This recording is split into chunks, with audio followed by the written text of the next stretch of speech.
Welcome. In front of me is a Motorola G60s, and today I will show you how you can capture a screenshot on this phone.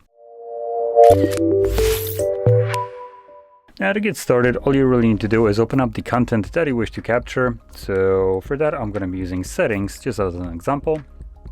Once you have it open and visible, all you need to do is press and hold power key and volume down at the same time. And that's it. As you can see, you get a sound.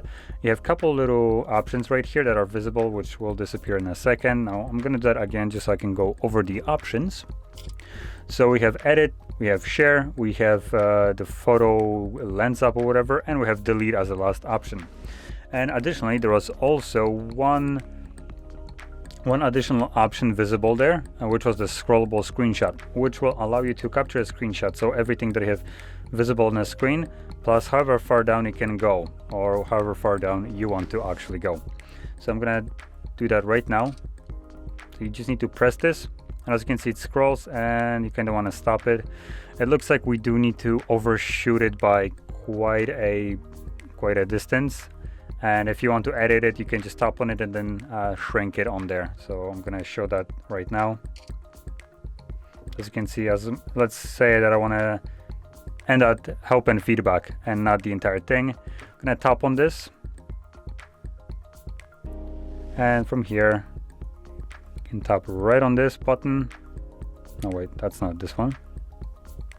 Which one is it? There we go. Edit, and where's help and feedback? What help and feedback? Gee, there was no such a thing, I think. But let's just say I wanted to go to here, system update.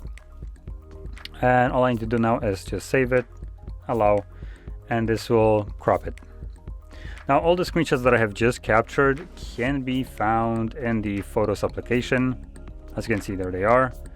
By default, they're showing up here, but that is only because I don't have any other photos. I think if you get normal photos, it creates categories, and it will store it in an album called screenshots under albums. But from here we can view our screenshots. So there we go.